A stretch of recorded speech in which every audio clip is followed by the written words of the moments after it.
Education is called to order. Please rise for the pledge. I pledge allegiance to the flag of the United States of America and to the republic for which it stands, one nation, under God, indivisible, with liberty and justice for all.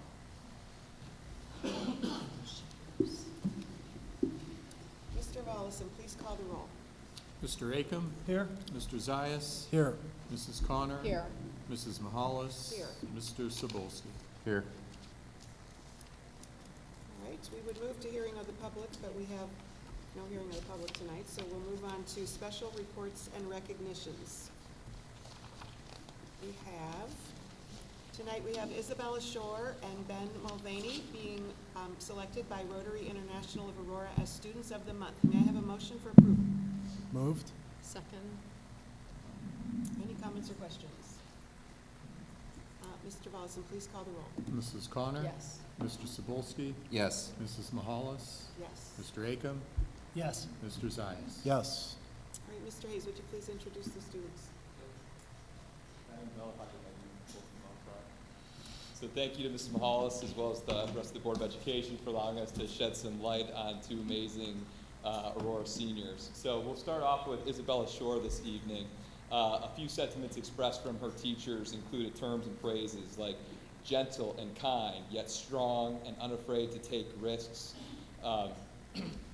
However, I really wanted to share with you one submission from Mrs. Berry, who actually was the media center specialist for the last several years and then transitioned into role of technology in the district.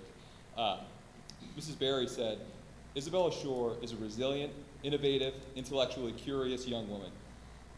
She has been very actively engaged in our Living Library project. In fact, she determined on her own to transform her passion for growing plants into a business model of selling the plants she grew at the high school. She planned out what she needed, made flyers, and spread the word among students and staff. I was most impressed with her self-started, self-directed plan to talk to the principal about creating her own advertisements in the form of school-wide morning announcements. Bella's never afraid to ask questions about how to improve her planting skills, and she's never afraid to engage in a conversation about what she may have done wrong.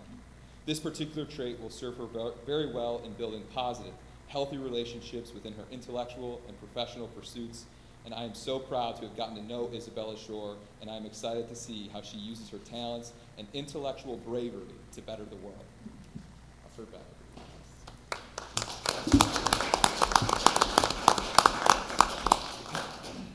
Thank you so much to the Rotary Club, the high school staff, as well as the Board of Education for this opportunity and for this recognition.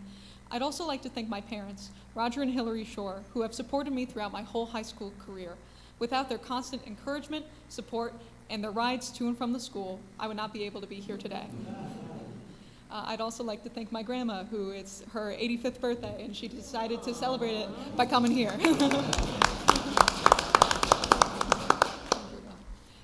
I'm especially grateful for this. I'm especially grateful for this award because of the important impact the Rotary Club has made to this community and the world as a whole. Many of the goals that the Rotary Club follows are ones that I really align with, especially when it comes to their goals of sustainability and making the world a better place. They do great work around the world, like training teachers, providing safe drinking water, and advocating for sustainability. These services are something I'd really admire about the Rotary Club. I also have personal connection, as I've worked with them before at Habitat for Humanity and volunteering with them at a biking marathon this past summer. As I've worked with the Rotary Club, I've admired how they create close, passionate, and driven communities throughout their services. This is something I inspire and can only hope to do with my presidencies in both the Philosophy and Environmentalist Club at the high school. Although it may be difficult at times, I find it very fulfilling and enjoyable to be a leader. I also enjoy working as a team as well. I'm a proud member of the high school quiz bowl team, acted and sang in many of the plays and musicals at both the high school and middle school level, which I've done with Ben before. I've also volunteered at the Habitat for Humanity, Akron Food Bank, and the Mobius Center through Interact Club and many more. Outside of school, I have been involved in the Aurora School of Music, performing in their recitals and participating in their a cappella group and jazz ensembles as one of their main singers. Lastly, just this weekend, I participated in the Learning Streams International Environmental Science Internship, where I and a group of fellow students came together to create a project that works to expand the tree canopy and to make the community of Aurora more environmentally friendly and better as a whole. We made great progress with our plan, and we plan to present it to the school board, hopefully later this week, or at least next week. Needless to say, I have a lot on my plate, but I try my best to be a very active member in the school and community as a whole, as not only do I find personal joy in many of my clubs and activities themselves, I also find joy when interacting with others, helping them with whatever they need, and forming a close community that likewise would not exist without the influences of these activities. My favorite class through high school has been AP Government, as government was a subject I was very unfamiliar with at first, but became fascinated with once I learned more. There was always something that happened in that class, and it left me with a greater understanding of the American politics and government as a whole. After high school, I would love to double major in environmental science and humanities, either philosophy or political science, I'm not exactly sure. I plan to apply to Ohio State, Duke, Case Western, Brown, and many other colleges throughout the nation. I'm not exactly sure where my path may lead, but I want to work to make the world a better place, more environmentally friendly, and just a better place to live in general. So thank you so much again for this incredible opportunity, for having me here.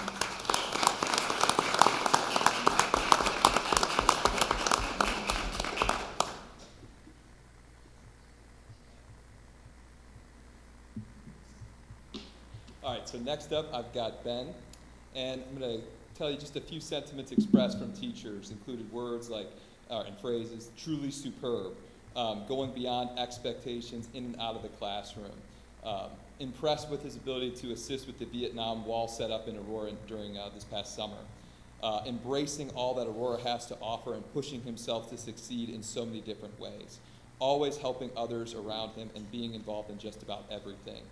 But then one of the major sentiments I want to express comes from Mr. Albrecht, who's known Ben and his family for years. Mr. Albrecht said, Ben has been a major part of the theater program at AHS. His whole family has participated in community theater shows for years, so Ben started acting with his sisters at a young age. Because of his talent, he was awarded roles in several musicals, which taught him responsibility. The other students in the program look up to Ben to understand how to approach a role and all the work that goes into being in a musical. He's been an active member of the drama club and has earned the recognition of being a member of the International Thespian Society. He does all this while participating in many other clubs and different organizations and athletics at AHS while maintaining an excellent GPA. Ben and I also performed in a show together at the Chagrin Valley Little Theater, and he and his family live only a couple houses down from me and my family, so I've known him outside of school as well, and he is every bit the kind, nice, respectful young man outside of school that he is inside of school. It's my pleasure to recognize Ben Mulvaney.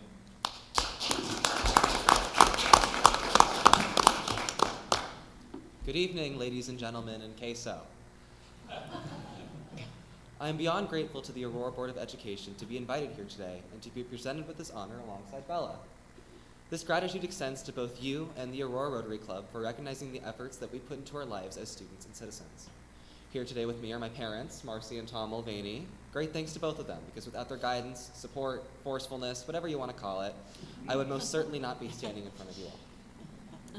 It was a fantastic experience to be able to sit in on last Wednesday's Rotary Club meeting and be among the discussions of what services the organization provides for the communities of Aurora and Portage County and for the world at large.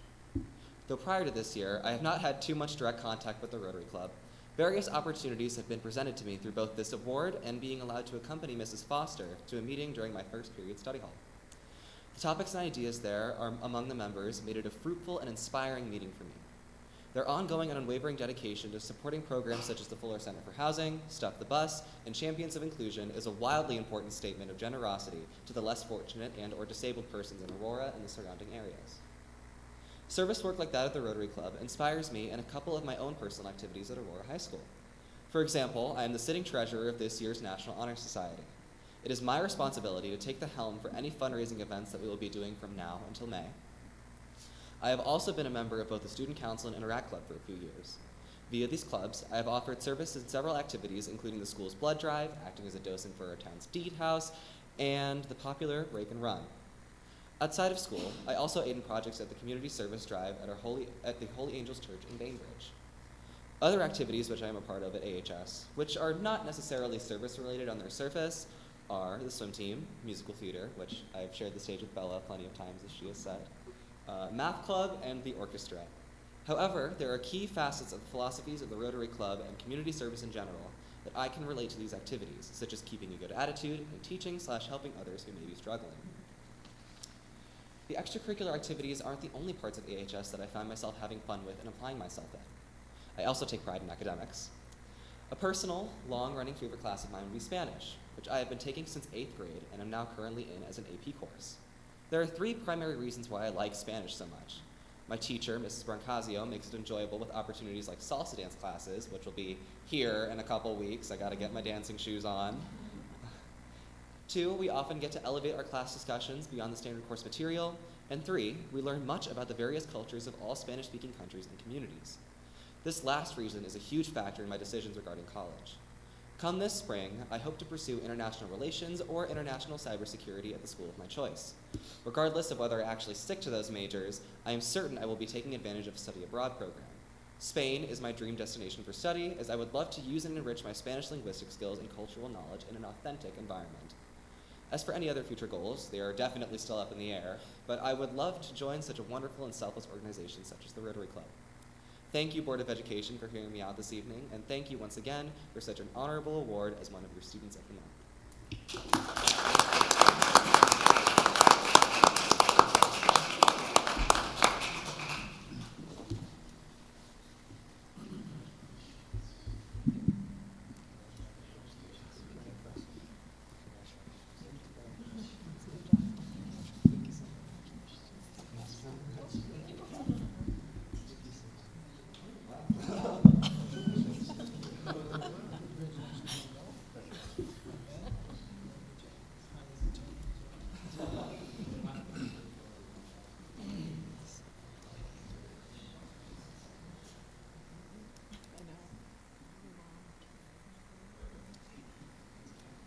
Thank you, students, for coming tonight. We so enjoy hearing about what you love to do in and out of school and your goals and aspirations, and happy birthday to Grandma. You all are welcome to stay or welcome to leave anytime you want. Our feelings won't be hurt if you sneak out. Yeah. I think she's got better things to do tonight. Do something fun. All right, we will move on to the approval of minutes for our regular meeting of August 28th. May I have a motion for approval? Move. Second? Are there any comments or edits, additions to those minutes? Mr. Mollison, please call the roll. Mr. Cebulski? Yes. Mr. Zayas? Yes. Mr. Akam? Yes. Mrs. Connor? Yes. Mrs. Mahalis? Yes.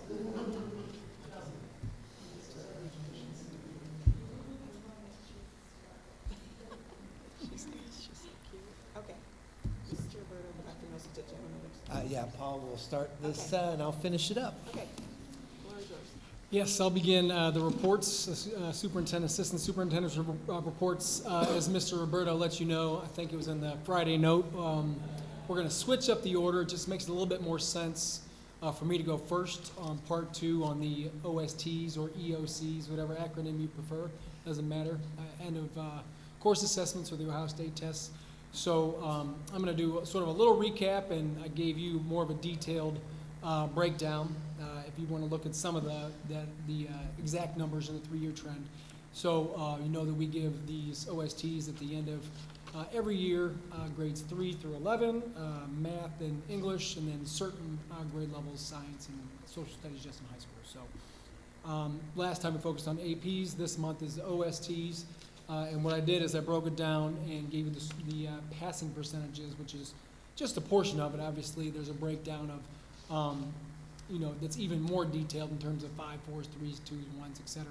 But this is just the overall passing percentage. And you can see the scores. This is the ones at Layton and at Harmon minus science. And then on the second slide here in the second part of your packet, that would be 8th grade science and then moving on into the high school. So. You'll notice that, essentially what we're seeing is over time trending back up from COVID, which is exactly what we want to see. And it's not always exactly linear. Sometimes you'll see one subject area jump up big and then it might drop a little bit. Another one might kind of creep up more slowly and then take another jump the big year, or a big jump the year after that. But essentially, we are trending up in the right direction pretty much in all areas, which is what we wanted to see. So I thought you'd like to see all those. just a little bit more information in terms of sort of takeaways. So the trend overall is higher and stabilizing, which is what we wanted to see. I did do a comparative study, which is sometimes like pulling teeth. We start these data collections, and so I have them with Portage County schools and with Summit County schools, with Northeast Ohio schools, with something called the Talk Network, and we open up these collections, but we have to rely upon the other schools to actually put their data in there, and sometimes they do, and sometimes they don't, regardless of how many reminders we put up. So I finally was able to complete that. So there's about 50 different schools in that sort of consortium that shares scores in all these different areas. And some of them are peer schools. You look at Hudson, Highland, Revere, Chagrin Falls, Beechwood would be a number of those. And what I noticed is that comparative trends, typically we score fairly well against all those schools, including those peer schools. At Layton, we tended to be sort of more like top 10 in those comparative studies. Harmon, we sort of moved to typically about top 5 in most areas, and then as we went up to the high school, it was usually top 2 to 3 in terms of those comparative schools. So what it seems to be happening is that we sort of lay a solid foundation with our learners when they're younger, and it doesn't seem to always immediately translate to the Ohio State tests, but over time what you see is just sort of this upward trajectory building upon that foundation in our school district. And I think part of that has to do with our approach, and it's kind of some of the bullet points that I put up there. We do take a holistic approach versus optimizing on one day and one test. We certainly are aligned with the course outcomes and with these assessments, but we also don't, for lack of a better term, we don't specifically teach to the test. And there is a big difference. I think especially with your younger learners, you can teach to the tests and get specific results, but there's a cost of narrowing the curriculum, and I don't necessarily know that that's the proper approach over time. And so that's one of the factors that I would definitely use to explain that. And as we've talked about here, and we've got this graphic right behind us, Aurora Learners Future Ready, with our strategic vision and those 6 competencies, we're focusing on a holistic approach in developing students as learners and developing them in those competency areas. And so really, this is an important outcome. Obviously, we want to do well in these assessments, and we are. And Mr. Roberto gets I'm not going to steal his thunder, and you already know this news, but you get to he'll share all the really good news and outcomes. So we're performing at a really high level while doing more than preparing kids for tests, because we know life is not about tests, right? Certainly they're important, and we have to do well in them, and we expect our students to do really well. But if that's all we're doing, we're selling them short, right? So, our mission is to be future ready. And then the last piece is, the strategic vision. One of our competencies is balance, and this fits perfectly in with that concept of looking at all facets of developing learners and human beings. And I think this is even more evident when you look at the whole report card and all these different areas and metrics. And Mr. Burrow is going to talk about this. There are schools that, on the performance index, which is just achievement, who are scoring higher than us. But there's not many districts who are able to do what we're able to do year after year after year in terms of that 5-star and hitting all those metrics on a consistent basis. So, like Mike likes to say, this is a nice affirmation of our approach. Certainly, we are going to continue to get better and look at those areas where we feel like we could see more growth, and that's part of my role and the principal's role, and working with our teacher teams and leadership teams. But overall, it's a nice affirmation again of all the hard work that's being done. Every building, every year, with the teachers and interventionists and everything that goes into not just teaching our kids, but nurturing and taking care of our kids. Every single day, every week, every month. Throughout the school year. So, I think with that, I probably should transition over to yours, unless you have comments or questions about one individual piece. Yeah, go ahead. Yep. I have a Sorry. question. At what grade do we start assigning letter grades to students? We start assigning letter grades in 3rd grade. 3rd grade. Okay. Yes. So Yeah, some districts, even some of our peer groups, don't start it until middle school. They do standards-based grades at the intermediate level, so that'll be our third, fourth, and fifth. We have not gone that route. We still do letter grades at Layton. But Hudson, for example, I'm familiar with them. I'm not sure about Solon. Maybe Mr. Aiken can speak to that. But it's a standards-based report card, not letter grades. I just wanted to make a comment, if I could. Yeah. You had mentioned that upward trend of achievement happening at the intermediate levels and then increasing at the middle school and then increasing again at the high school. In my experience, that's a trend that's rare. That's not Agreed. something that you typically Agreed. see in having students accelerate their achievement through the finish line of high school. And so I don't think that can be underscored enough. So I just wanted to offer congratulations to all of you and our administrators for all their hard work, and our teachers who are obviously doing a great job in the classroom. That's unique. And I know you guys are working to raise the floor and continue to have that trend, but that's special, and I think everyone should be proud of it. Yeah, appreciate those comments. Thank you. All right, well, playing off of what Paul set the stage in terms of the state test, and I think that most of you are familiar with how the Department of Education rates all 609 school districts over 5 competencies, and that is that's the measure that they use. And what they're using is a 5-star system, which I put up there so you just kind of take a quick look. In 2021-22, they started to do this, the Ohio Department of Education did. And you can see the 3 stars means that, you know, that's the goal in terms of meeting state standards and things like that. But if you accelerate above that, 4 stars exceed state standards, and 5 means you're significantly exceeding state standards. Over those last 2 years since this new report card system's been set up, Aurora has managed to get 5 stars in all 5 components on the state report card for both years that it's been out in this sense. We're one of only 6 school districts in the state that can say that they've done this both years that the 5-star designation has been in place. So this means that young people in our district have significantly exceeded state expectation in each of those components. So as Paul had mentioned, you know, that's a big congratulations to all of our staff and students in grades pre-K through 12, because it does build, and that you can see that momentum as we travel through the district up through the high school. If we were to take a closer look at our own report card, there it is right there. You can find that online. The 5 components, the first is the achievement, which Paul really talked about. This is the rating based on the performance index score, which is a function of the state test results. And so you can see the 5 stars means that we significantly exceeded those expectations.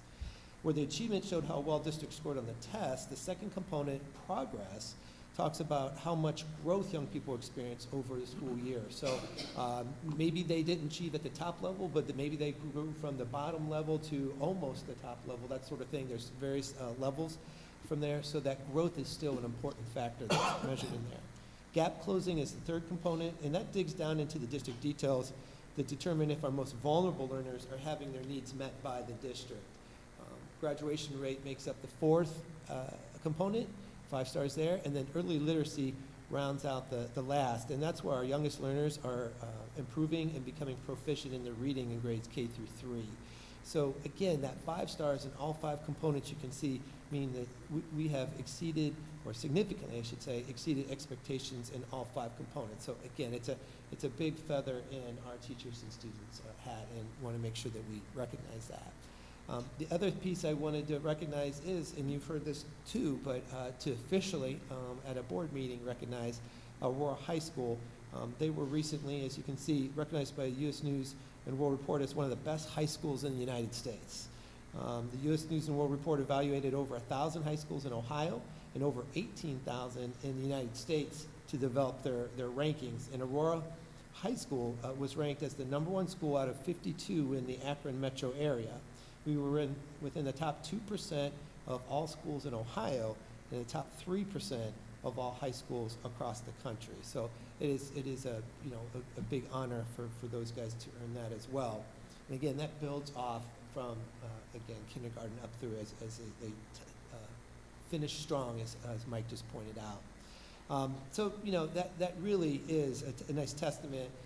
It's to we're really where we talk about nurturing our district's competencies or their roots, pre-K through 12, as I mentioned, both in and really outside of the classroom through some of the activities you see Ben and Isabella were involved in as well. It ends up being, those scores end up being a natural byproduct of our district focus on these roots or these competencies as you see up here. Paul mentioned that I always say, and I often do, that these are nice confirmation, but not necessarily affirmation of the fact that Aurora schools are an excellent district.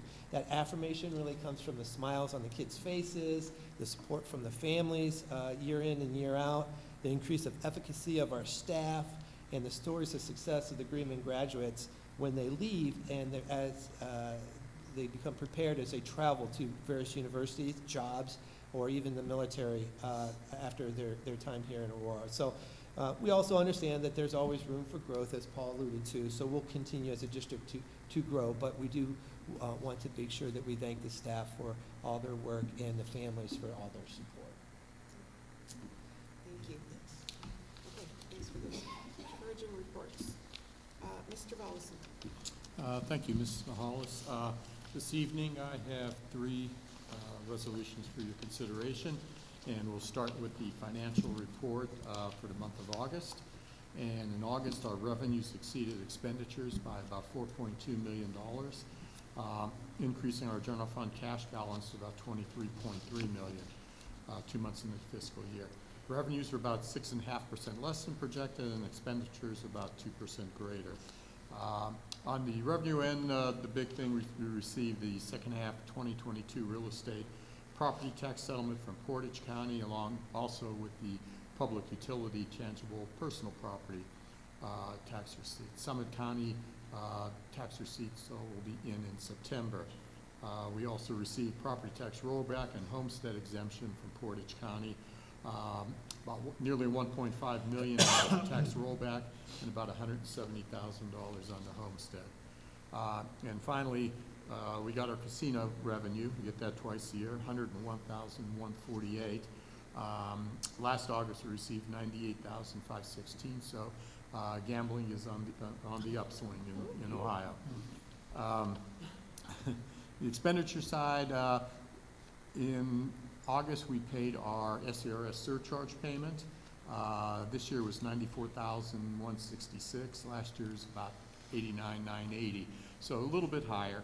And the surcharge, which again has kind of been in existence since '88, '89, and what it is, it's used to help fund the healthcare system from some of our SCRS or lower paid employees who typically are short hour employees. So $25,000 is the limit. So those are those folks that make under $25,000. That's who the surcharge applies to.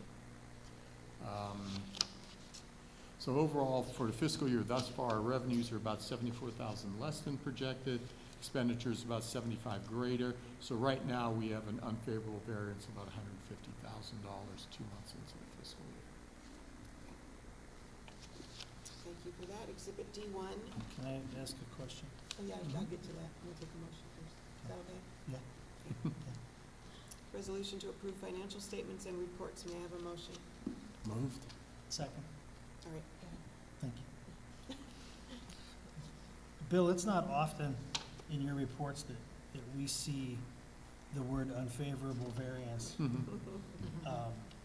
And so I'm wondering if there's a particular reason for that, and if that's a trend that you are anticipating to continue. It's a little early to tell right now. We'll get to Summit County tax receipts so the next month, and that'll give us a little better idea when we finish up the first half of the year. And a lot of that, again, has to do with, especially is delinquencies. So delinquency receipts were a little bit lower from Portage County than what we've seen in the past. On the other end, most of the revenues, again, $75,000, it's a small percentage. We'll see in the next few months how it goes, and then we'll kind of update the forecast. On the expenditure end, a lot of that comes with timing of payments. So sometimes it'll be up a little bit and down a little bit. So again, we're $75,000 over. We'll keep our eye on it, And as we kind of move forward, we'll update this, especially for November when we do the 5-year forecast. So, a little better next month, and then obviously when we come in November for the forecast, will be a telling point of where we think we're going to be for the year. Thank you. Any other questions? All right, Mr. Lawson, please call the roll. Mrs. Mahalis? Yes. Mr. Akam? Yes. Mr. Zayas? Yes. Mrs. Connor? Yes. Mr. Sobolski? Yes. Okay, resolution's approved. Second resolution is D2, and this is a big transfer resolution. And what we're doing, the athletic cap funds have kind of just been in one big pot for a good while now. Now we are subdividing it out by sport. And so, again, accounting-wise, we have to transfer it from the main camp fund to the general fund and then back to the individual sports. And so this resolution covers the winter and spring sports. We'll have a second one coming up probably a little later in the year to cover the fall sports. And what you could see there is really what each different camp count has as of right now, with some of them having a decent amount, like baseball, for instance, I think has the largest, nearly $25,000. Most of these camp funds are either through donations, through different fundraisers or sales that each of the particular teams will be doing. And a lot of these then will go towards some of the different activities, like when they take, baseball takes a spring trip, or softball takes a spring trip, or they go to various camps here and there. So that's essentially what this is doing. So we're just moving it from the one main account to multiple accounts. Through the general fund, okay. Yes, through the general fund. All right, sorry, Exhibit D2, resolution to approve appropriation amendments. May I have a motion, please? Move. Chair seconds. Any comments or questions? All right, please call the roll. Mrs. Connor? Yes. Mr. Sobolski? Yes. Mrs. Mahalis? Yes. Mr. Akam? Yes. Mr. Zayas? Yes. Resolution is approved. And finally, I have Exhibit D3, and this is a then and now statement. This is to Brightly Software they actually do a lot of our scheduling, maintenance, transportation, facility scheduling, and this is a bill for purchase order was not in place before some of the services were provided. So this allows us to pay Brightly for those particular services. All right, Exhibit D3, a resolution to approve a then and now statement. Can I have a motion, please? Move. Second. Any questions about it? Mr. Volleson, please call the roll. Mrs. Connor? Yes. Mrs. Mahalis? Yes. Mr. Sobolski? Yes. Mr. Akam? Yes. Mr. Zayas? Yes. Okay, thank you, Mr. Volleson. You're That's it? welcome. Yes. Okay. Moving on to new business, we have Exhibit E1A, which is a resolution to accept gifts and contributions. The Jaws Wrestling Club donated $2,500 to the wrestling program. May I have a motion for approval? Moved. Second. Any comments or questions? Thank you to Jaws.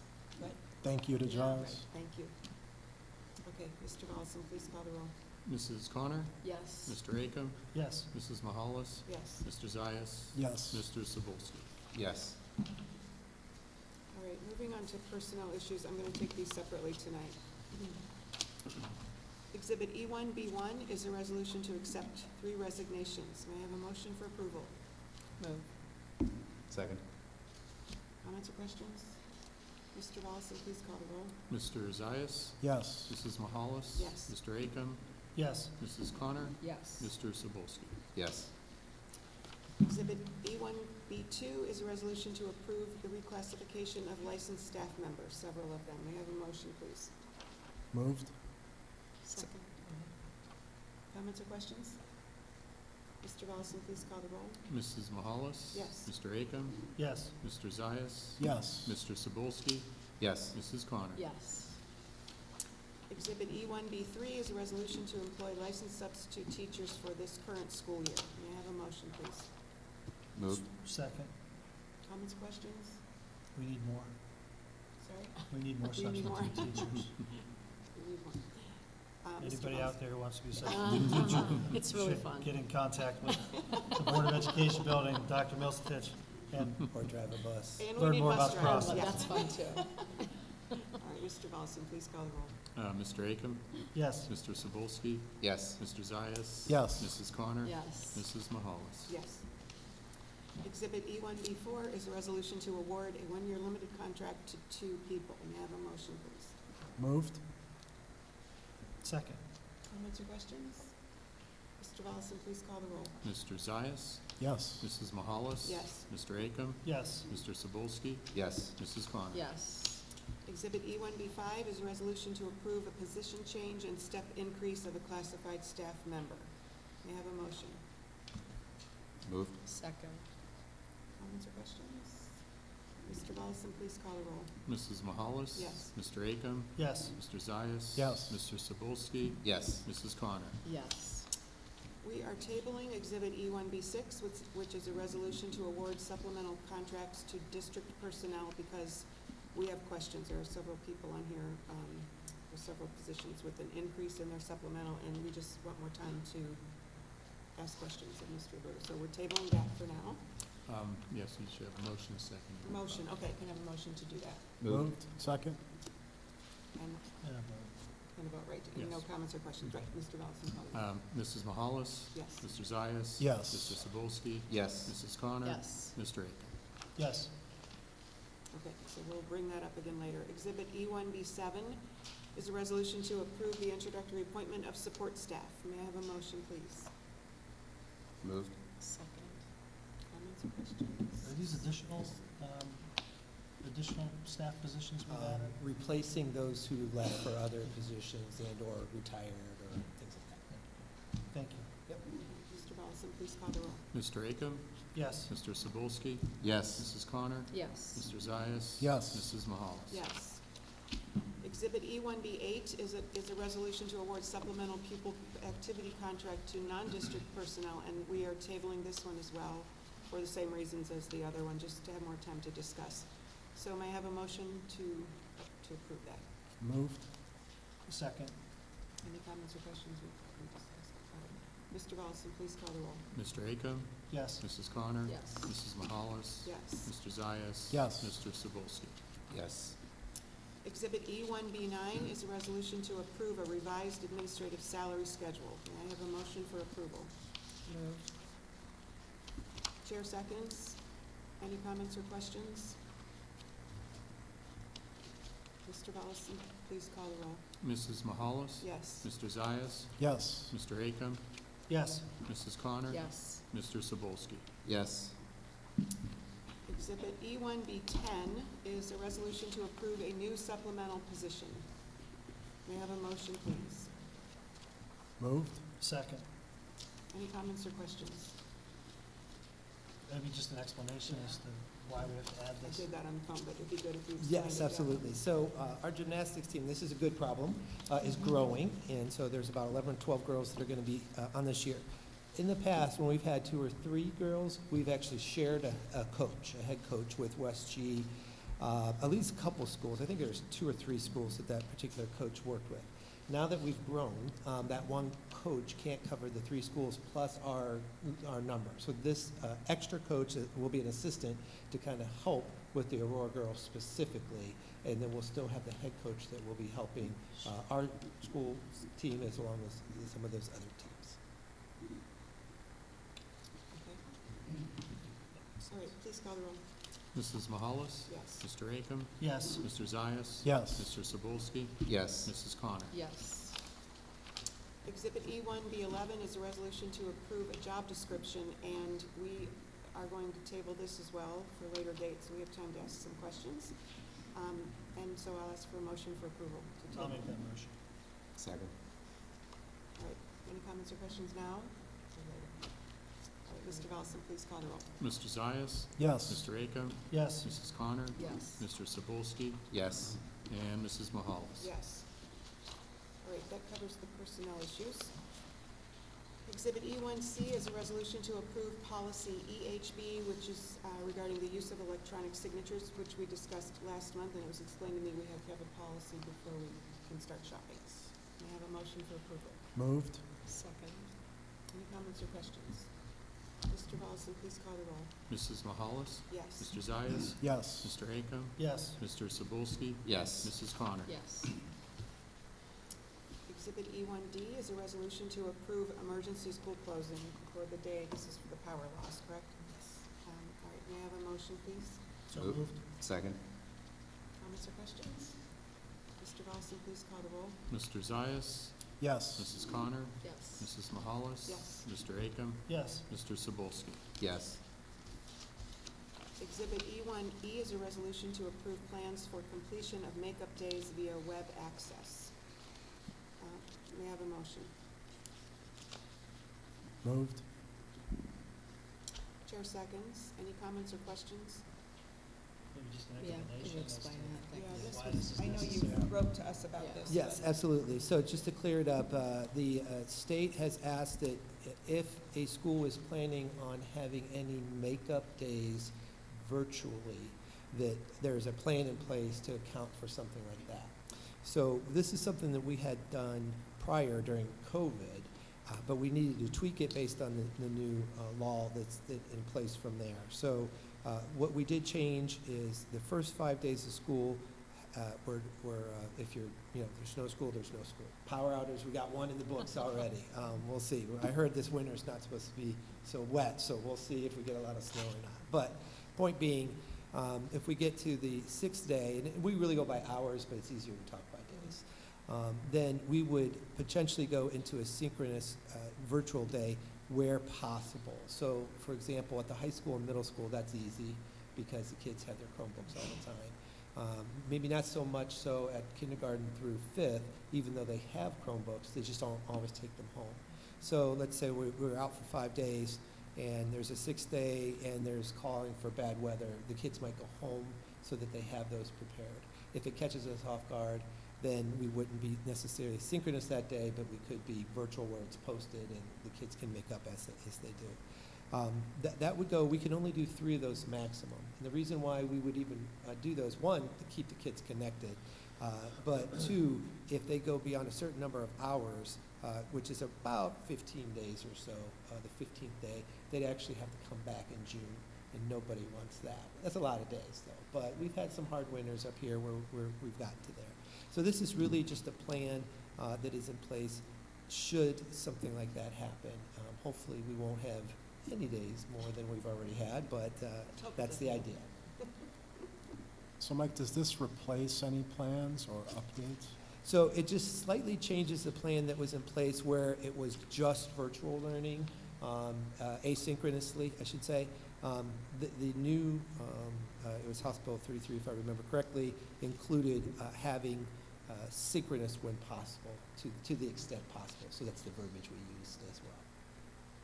Thank you. Okay, yeah. All right, Mr. Volleson, please call the roll.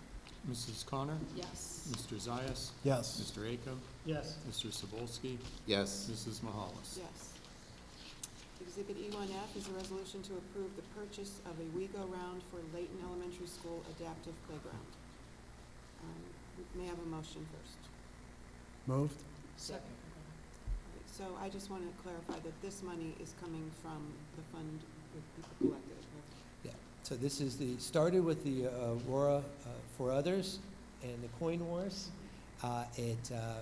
Through the efforts of Michelle Neisen, Jen Zimmerman, Lisa Deininger, Casey Stewart, and a lot of other folks, they really got on board, and they have raised another, talking to businesses and volunteers, raised another probably 10,000 or so on top of that to get to this 35 mark. And they have this will be the little merry-go-round that's there. But then they have a goal of phase 1 actually reaching close to $65,000, which they're approaching that, which would include a lot of other things like a pad instead of asphalt, so the wheelchairs and things like that can go in there better than the mulch. Some other equipment that's there that's escaping me now, of course, but that's the idea. And then there's a phase 2 that would actually put that up to close to 100,000 if they can earn that much to expand it that much more. So there's been a lot of support for the community for this, and we're very pleased to be able to buy that first piece of equipment. Yes, we're very pleased. How far are we from 65? Do you know? Michelle, they're like a couple thousand away, correct? Yeah. Wow.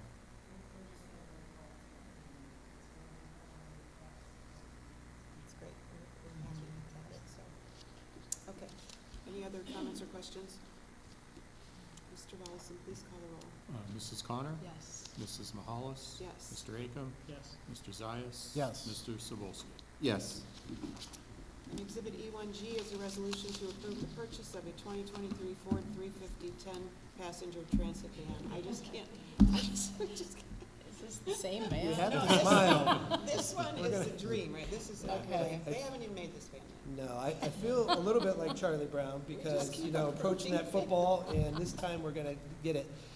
We are in line, that's the goal here, is to get in the queue, and so that we can, you know, it hasn't been made yet, but when it is made, it's got our name all over it. So I want we it are. out, I want it out front. Yes. Yeah. Yes, but at least this gives us an opportunity to like put our quarters on the game, if you will. So what we got next is what we're hoping. Put our quarters on the game. Yes, I've dated myself with Yeah, you that did. comment. Yeah, you did. All right, can I have a motion for approval? Moved. Second.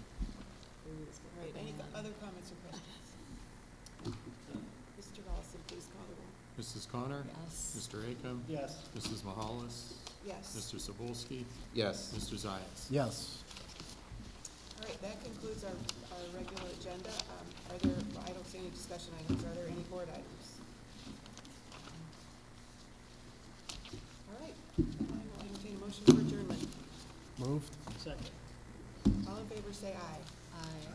All right, meeting is adjourned.